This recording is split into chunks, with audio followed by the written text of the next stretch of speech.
আমাদের দেশে এই অরেঞ্জগুলো যদি পথে ঘাটে এরকম থাকতো, একেবারে একদিনই, এক মুহূর্তে, 1 ঘন্টায় শেষ করে দিত। প্রিয় দর্শক, আমি এখন কোথায় আছি তা জানলে আপনারা অবাকই হবেন। আমি এখন দাঁড়িয়ে আছি ম্যান্ডারিনস অরেঞ্জ গাছের নিচে। কি পরিমাণ যে ম্যান্ডারিনস অরেঞ্জ হয়েছে তা আপনারা চোখে না দেখলে অবাকই হবেন। আসুন আমরা দেখি ম্যান্ডারিন অরেঞ্জ কি পরিমাণ ধরেছে।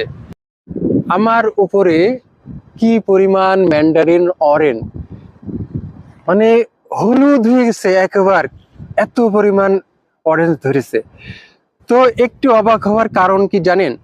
আমাদের দেশে এই অরেঞ্জগুলো যদি পথে ঘাটে এরকম থাকতো, একেবারে একদিনই, এক মুহূর্তে, 1 ঘন্টায় শেষ করে দিত। কিন্তু আশ্চর্যের ব্যাপার হচ্ছে, এখানে একটি অরেঞ্জও কেউ ধরে না। পথচারীরা যারা হাঁটছে, যারা যাচ্ছে, কেউ ধরে না। এমনকি আমরা বিদেশে এসে ঘুরে বেড়াচ্ছি, তাও আমরা ধরি না।